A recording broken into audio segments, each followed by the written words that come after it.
19 जुलाई 2014 को शाम करीब पौने 7 बजे नीरज के मोबाइल फ़ोन पर उसके जीजा नितिन का फ़ोन आया, जिसमें उसने बताया कि मेरा और पारुल के बीच झगड़ा हो गया है। अब हमारा सब कुछ खत्म हो गया है। इसके बाद फ़ोन कट गया। इतना सुनते ही नीरज परेशान हो गया कि जीजा यह किस तरह की बातें कर रहे हैं।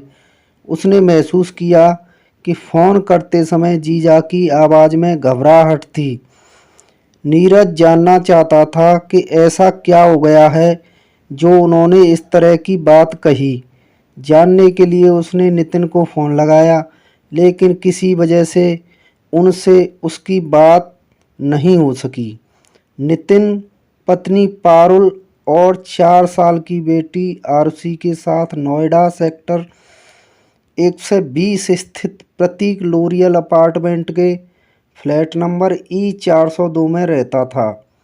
बात गंभीर थी, इसलिए नीरज ने यह बात अपने पिता सुरेंद्र कुमार को फ़ोन करके बता दी। सुरेंद्र कुमार दीपरपाड़ा रेवाड़ी हरियाणा में रहते थे। रेवाड़ी से नितिन का फ्लैट बहुत दूर था। जल्द फ्लैट पर पहुंचना उनके लिए असंभव था, इसलिए उन्होंने भी दामाद से बात करने के लिए कई बार फ़ोन मिलाया, लेकिन किसी वजह से उनकी बात भी नहीं हो सकी और न ही बेटी पारुल से कोई संपर्क हो सका। सुरेंद्र कुमार भी इस बात की चिंता कर रहे थे कि बेटी और दामाद में से किसी का भी फ़ोन क्यों नहीं लग रहा है। नितिन ने नीरज से फ़ोन पर जो शब्द कहे थे, उससे उन्हें अंदेशा हो रहा था कि कहीं उन लोगों के साथ कोई अनहोनी तो नहीं हो गई। इस तरह की तमाम आशंकाएं उनके मन में आ जा रही थीं। नोएडा में सुरेंद्र कुमार के एक रिश्तेदार रहते थे। उन्होंने अपने उस रिश्तेदार को फ़ोन करके दामाद के फ्लैट पर जाकर पता लगाने के लिए कहा। उसी समय वह रिश्तेदार लोरियल अपार्टमेंट के फ्लैट नंबर E402 पर पहुंचा तो उसे वह फ्लैट बंद मिला। फ्लैटों में रहने वाले अधिकांश लोग अपने पड़ोसी तक से वास्ता नहीं रखते, वे केवल अपने काम से मतलब रखते हैं। तभी तो उस रिश्तेदार ने जब नितिन का फ्लैट बंद देखा तो उसने आसपास वालों से नितिन के बारे में पूछा, लेकिन कोई उसे जानकारी नहीं मिल सकी। उस रिश्तेदार ने यही बात फ़ोन पर सुरेंद्र कुमार को बता दी। फ्लैट बंद था, बेटी और दामाद का फ़ोन नहीं मिल रहा था, सभी लोग कहाँ चले गए, यही सोचकर घर के सदस्य चिंतित थे। अब तक रात भी गहरा चुकी थी। ऐसे में उनके सामने रात भर इंतज़ार करने के अलावा कोई दूसरा और चारा नहीं था। उन्होंने सुबह होते ही नोएडा जाकर बेटी दामाद का पता लगाने का निश्चय कर लिया। चिंता में उन्हें रात भर नींद नहीं आई थी। अगले दिन अर्थात 20 जुलाई 2014 को सुरेंद्र कुमार अपने पत्नी और बेटे के साथ नोएडा स्थित अपने दामाद के फ्लैट पर पहुंचे। उन्हें भी फ्लैट बंद मिला तो उन्होंने सोसाइटी के पदाधिकारियों को इस बात की सूचना दी। फ्लैट बंद और उसमें रहने वालों का कोई अता पता नहीं चलने पर मामला संदिग्ध लग रहा था। सोसाइटी के एक पदाधिकारी ने इसकी सूचना थाना सेक्टर 58 को दे दी। थाने में खबर मिलने के थोड़ी देर बाद ही थाना प्रभारी चरण सिंह शर्मा सेक्टर 120 स्थित प्रतीक लोरियल अपार्टमेंट पहुंच गए। तब सोसाइटी वाले पुलिस को उस फ्लैट तक ले गए जिसमें नितिन परिवार के साथ रहता था। फ्लैट का दरवाज़ा बंद होने से पुलिस भी चौंकी। फ्लैट खोलना जरूरी था, उसके बाद ही नितिन और उसकी बच्ची बीवी का पता लग सकता था। वहां मौजूद लोगों की मौजूदगी में थाना प्रभारी ने नितिन के फ्लैट का ताला तोड़कर अंदर घुसे तो उन्हें तेज बदबू का एहसास हुआ। फ्लैट का नज़ारा चौंकाने वाला था। जमीन पर बिछे गद्दे पर नितिन की 4 साल की बेटी आयुषी मृत पड़ी थी। नातिन की लाश देखकर सुरेंद्र कुमार और उनकी पत्नी जोर जोर से रोने लगे। बच्ची की लाश मिलने के बाद पुलिस नितिन और पारुल को ढूंढते हुए फ्लैट की लॉबी में पहुंचे तो कुर्सी पर 28 वर्षीय पारुल की लाश मिली, लेकिन नितिन फ्लैट में नहीं मिला। दोनों लाशों से तेज बदबू आने से लग रहा था कि उनकी हत्या कई दिनों पहले की गई थी। मौके पर चाकू तथा फर्श पर खून के धब्बे थे। पारुल के हाथ पर भी कटने का निशान था। घटना स्थान की स्थिति से लग रहा था कि पारुल की हत्या चाकू से की गई थी और उसकी बेटी आयुषी का गला घोंटा गया था। नितिन के गायब होने से सभी का अनुमान था कि यह सब उसी ने किया होगा। पारुल के माता पिता यह नहीं समझ पा रहे थे कि नितिन की घर गृहस्थी जब ठीक से चल रही थी तो ऐसी क्या बात हो गई कि उसने उनकी बेटी और नातिन को मार डाला।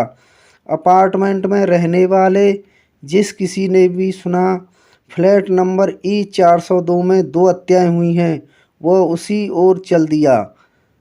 उधर दोहरे मर्डर की सूचना थाना प्रभारी ने वरिष्ठ पुलिस अधीक्षक डॉक्टर प्रीतिंदर सिंह को दे दी तो वह भी थोड़ी देर में मौका-ए वारदात पर पहुंच गए।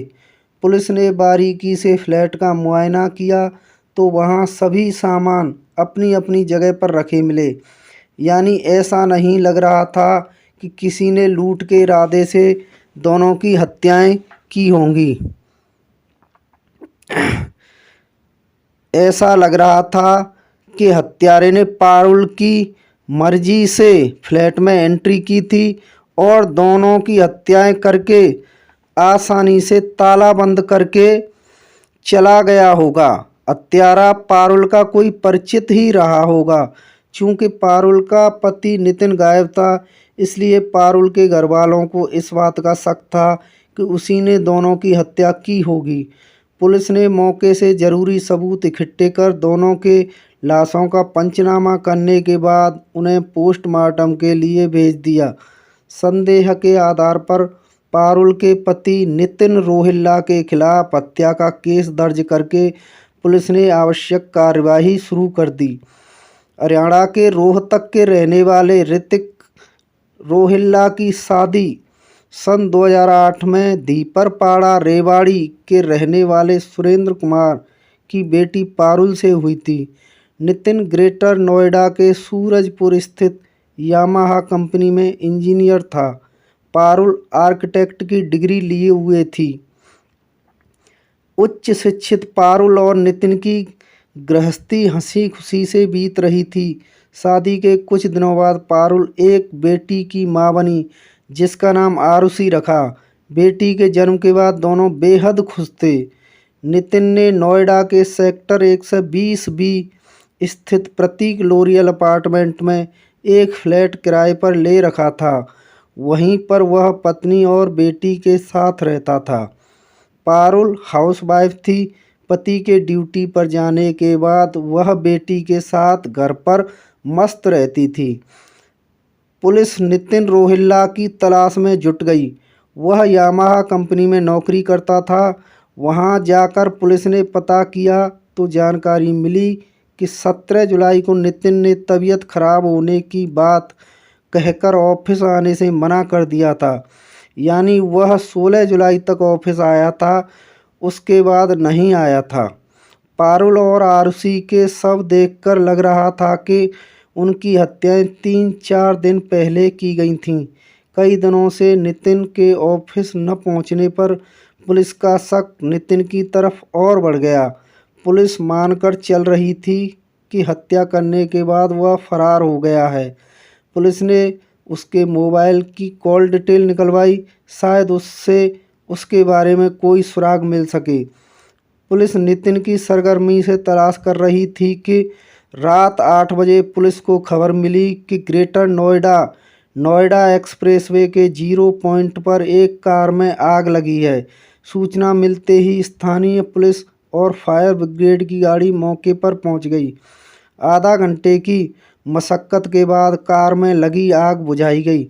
पुलिस ने जांच की तो उस सेंट्रो कार में एक आदमी जला हुआ मिला। उस सेंट्रो कार की जांच की गई तो पता चला कि वह कार नोएडा के सेक्टर 120 स्थित प्रतीक लोरियल अपार्टमेंट में रहने वाले नितिन रोहिल्ला की है। स्थानीय पुलिस ने यह जानकारी सेक्टर 58 थाना पुलिस को दी तो थाना प्रभारी रात में ही एक्सप्रेसवे के 0 पॉइंट पर पहुंच गए। लाश झुलस चुकी थी, इसलिए वह पहचानने में नजर नहीं आ रही थी। जब कार नितिन की है तो इसमें जली लाश किसकी है, यह बात कोई नहीं समझ पा रहा था। कहीं ऐसा तो नहीं कि पत्नी और बेटी के हत्या करने के बाद नितिन ने अपनी जीवन लीला खत्म कर ली हो। यह बात यकीन के साथ तब तक नहीं कही जा सकती थी जब तक कार में जली लाश की शिनाख्त न हो जाए। थाना प्रभारी चरण सिंह शर्मा ने नितिन रोहिल्ला के घर वालों को बुलाया तो नितिन के भाई ने उसकी शिनाख्त अपने भाई के रूप में की।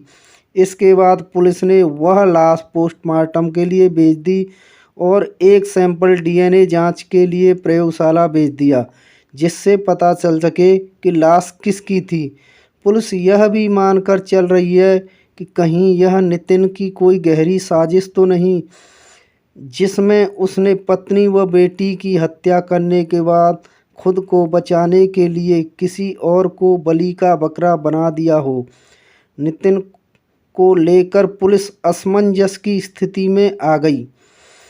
पारुल और उसकी बेटी आयुषी की जो पोस्टमार्टम रिपोर्ट आई, उसमें बताया गया था कि पारुल की हत्या गला दबाकर की गई थी और आरुषि की मौत भी सांस रुकने की वजह से हुई थी।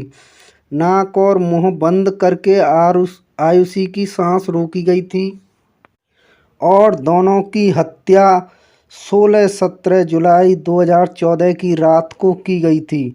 नोएडा के जिस अपार्टमेंट में नितिन रहता था, पुलिस ने वहीं से जांच की शुरुआत की।